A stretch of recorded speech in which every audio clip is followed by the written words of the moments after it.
Bueno, hola a todos, a todas. Me presento, soy Marina Luis, tutora de la práctica, y voy a compartir con ustedes en este breve encuentro algunas cuestiones clínicas en relación a la práctica en el hospital. Allí mi función es supervisora clínica en la mayoría de los hospitales, docente, y además tengo el gusto de coordinar uno de los dispositivos de consultor externo muy numeroso, del que me voy a apoyar justamente para compartir lo que voy a ordenar en tres ejes, para orientar allí alguna lectura e incluir las preguntas justamente a partir de ellos. Me voy a referir entonces justamente al dispositivo de salud mental de un hospital general en tiempos de pandemia. Esto ya nos abre, va entonces ahí el primer eje, que tiene que ver con lo que se produjo a partir de la declaración de la pandemia por la OMS el 11 de marzo del 2020, ya llevamos un poquito más de un año, que instó como acontecimiento político, político en estos términos, porque instó a la implementación de las políticas sanitarias para dedicarse justamente a la resolución de lo que ha afectado, de la afectación de esta enfermedad pandémica. Entonces, introduzco, digo, el primer eje porque si estoy hablando de la salud mental en un hospital general, esto va a implicar que lo que se pone en juego allí, lo que habilita es a las distintas prácticas reguladas por la Ley de Salud Mental, que a su vez se ajustan en cada institución y que son sostenidas por agentes sanitarios, en los que a nosotros corresponde, como profesionales recibidos de la Facultad de Psicología privada o pública, hacemos ingreso entonces en la institución. Si agrego, además, que voy a trabajar sobre los dispositivos institucionales en tiempos de pandemia, lo que estoy incluyendo también entonces es enmarcarlo y situarlo concretamente en una época. ¿Por qué? Porque la época va a determinar la concepción de salud que se tenga y la concepción, en nuestro caso, del padecimiento psíquico.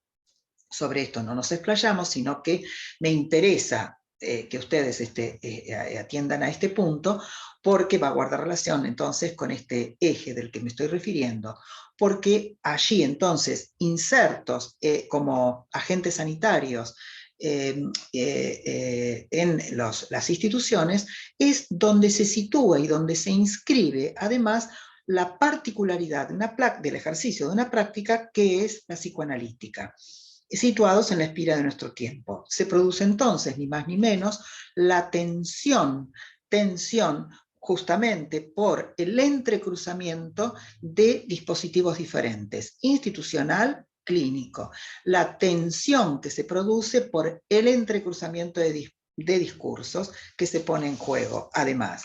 Es decir, que este entrecruzamiento por donde camina el practicante del psicoanálisis en un hospital, nos pone en ejercicio y nos requiere como agentes sanitarios, y además en cada encuentro se produce lo que vamos a trabajar en los otros dos ejes. Este entrecruzamiento, decía, no lo descubre la pandemia, estaba ya allí. Lo que ha acontecido es que lo ha expuesto incluso de manera muy visible. El Hospital General, que corresponde a la zona sur, forma parte del anillo, de lo que se llama anillo rojo, con los otros 4 hospitales cabeceras de las distintas zonas de Cava, que han quedado circunscriptos a la atención con exclusividad en su presencialidad, además, de la atención y todo lo que conlleve, digamos, el tratamiento de pacientes afectados de coronavirus. Esto llevó a reorganización y la redistribución de tareas diferentes, también de sus recursos humanos. Y salud mental formó parte de esta redistribución y de esta reorganización.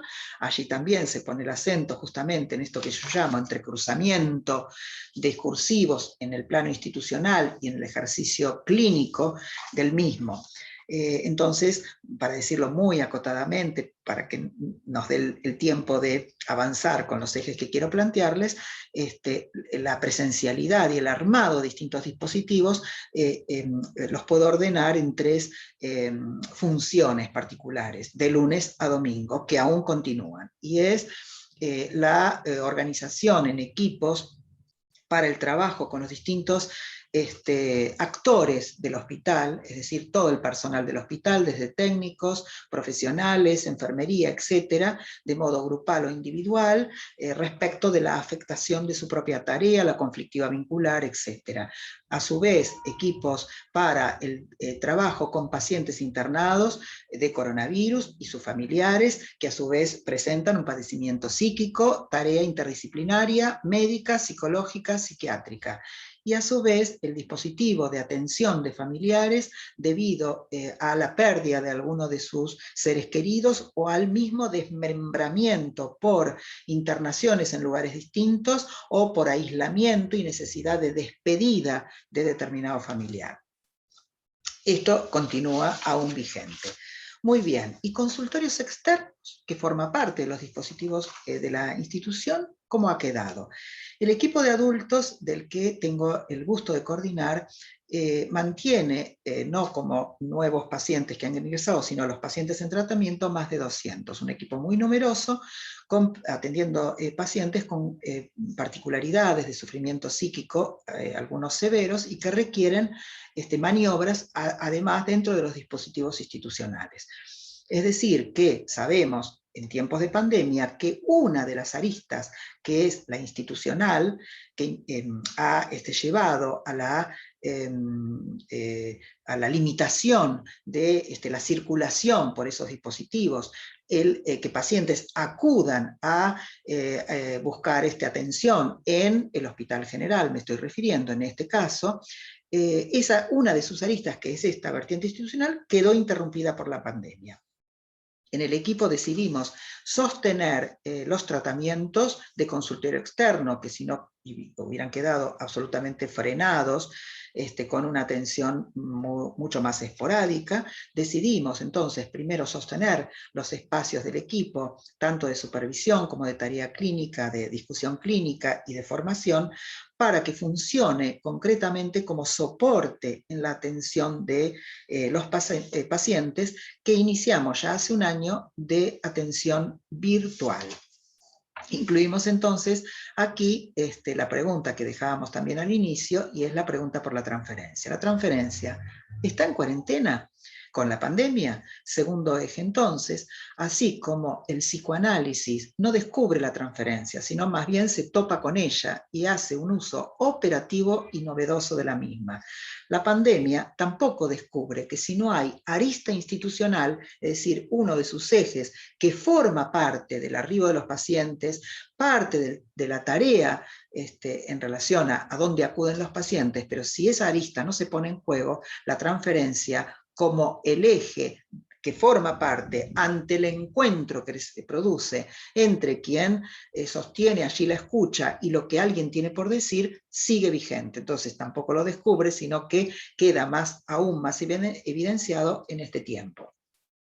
Entonces, pone en juego lo que hemos sostenido, es el lazo transferencial, la transferencia y sus dimensiones, imaginaria, simbólica y real. Pregunta que dejo situada y una breve referencia. Lo que llamamos justamente por este cruce institucional clínico, lo que llamamos transferencia institucional, y es el lugar, lo que cada paciente le pasa con el lugar donde acude. ¿Qué dimensión pone en juego de la transferencia? La relación que cada paciente, como decíamos, tiene con la institución donde consulta nos abre la cuerda imaginaria. Pero en la medida en que cada uno diga sobre eso, de qué razones lo llevaron allí, con qué cuestiones está entrelazado, hace surgir entonces el movimiento mismo de la palabra, enlazado a determinadas escenas de su historia, poniendo en juego entonces la dimensión de lo simbólico. El movimiento entonces, decíamos, de la palabra, enlaza al oyente, que allí sostiene una escucha, formando parte de la transferencia, para que en sus tropiezos vaya recortando la posición del sujeto y la emergencia de lo real. Es decir, que el concepto de transferencia rige la manera de tratar a los pacientes y a su vez esa particularidad de los pacientes incide sobre el concepto. Dice referencia de Lacan al seminario 11. Es Freud quien sale a su encuentro con el descubrimiento del inconsciente y su tropiezo, o más bien la huida de Breuer ante lo que allí se revelaba. Freud lo sitúa la transferencia como motor y obstáculo, es decir, le imprime este carácter bifaz, llama él, de la transferencia. ¿Por qué? Porque activa los procesos psíquicos y al mismo tiempo testimonia de la existencia del inconsciente. Lacan continúa trabajando el surco abierto por Freud, pero como sabemos, despliega a lo largo de toda su obra este terreno, este lugar, este concepto fundamental, como ubican el Seminario de los Cuatro Conceptos. Luego todas estas referencias yo se las voy a dejar en la bibliografía. Dedica todo un seminario, que es el seminario 8, la transferencia, pero a lo largo de su obra va imprimiéndole a la evaluación, a lo que va trabajando sobre el concepto de transferencia, distintas vertientes y distintas aristas, tanto sea cuando introduce el descubrimiento del objeto A, como posteriormente en relación al trabajo con los nudos, en las tres dimensiones imaginaria, simbólica y real de la transferencia, como en el trabajo respecto de la psicosis, donde lo que va trabajando, lo que va ubicando, desplegando en relación a la dimensión de lo real, le permite también otro vuelco respecto de la conceptualización de la transferencia. Es en este punto, que es muy vasto el tema, los invito en realidad a una lectura de uno de los libros, que soy autora y compiladora, que es La situación actual de la transferencia, es de Letra Viva del año 2019, y escriben allí muchos invitados, entre ellos Luján Iguale, también Osvaldo Delgado, Leonardo Leibson, etc. Se los dejo también, por supuesto, en la bibliografía. Entonces, un punto que podemos subrayar, que subraya Lacan, por supuesto, es que continúa la referencia a la transferencia como un nuevo amor. ¿Qué quiere decir que es un nuevo amor? ¿Tiene que ver con lo cronológico? ¿Tiene que ver con lo reciente? No, tiene que ver fundamentalmente con lo que activa y es un trabajo en relación al saber. Y además, nuevo porque se procura un partener, y un partener que tiene la posibilidad de responder, con lo cual hay chance entonces de lo que Freud decía, se activan los procesos psíquicos, bueno, de maniobrar allí en transferencia. El acto del analista entonces implica la transferencia.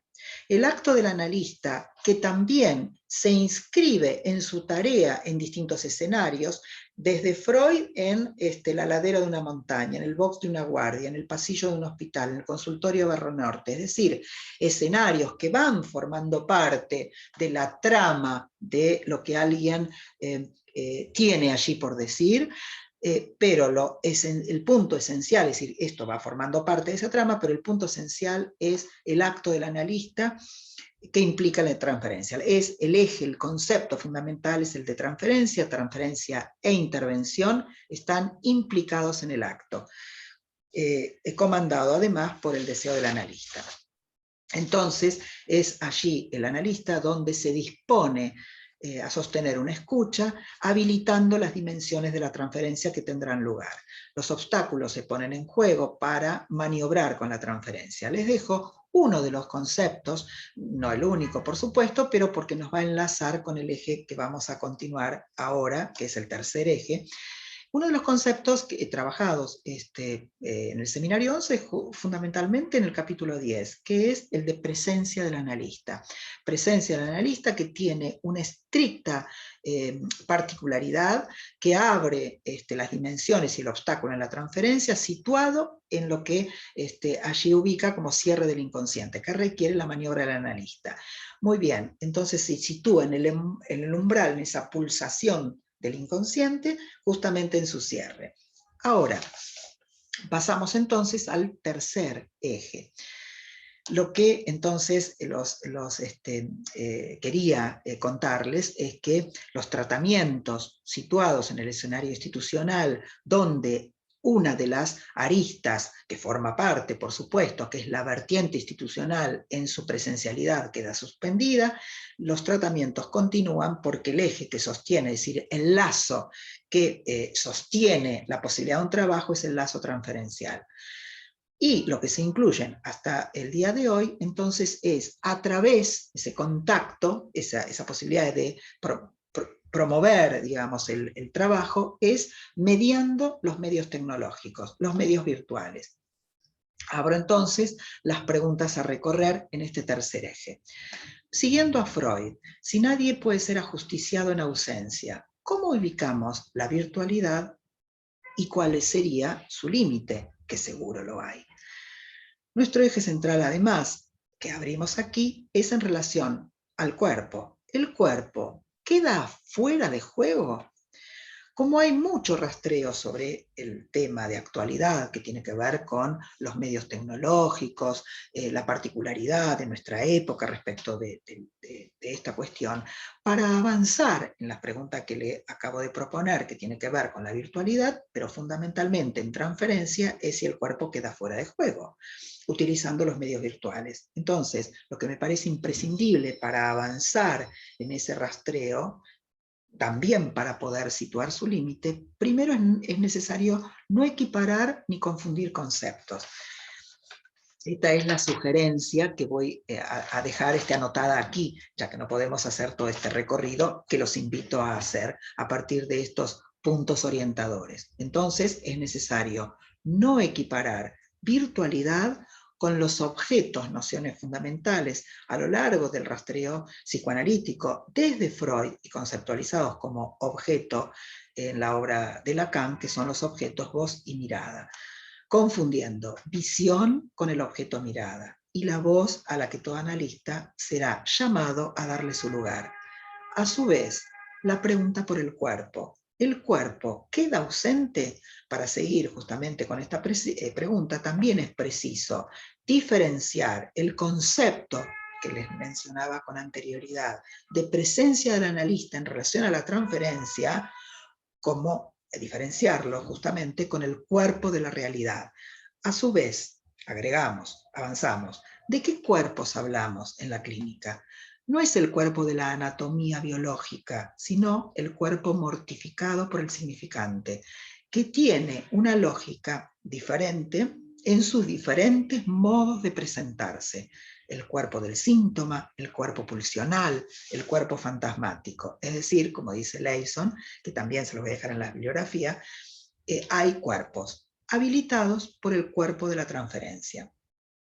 Entonces, ¿qué dimensión podría estar excluida?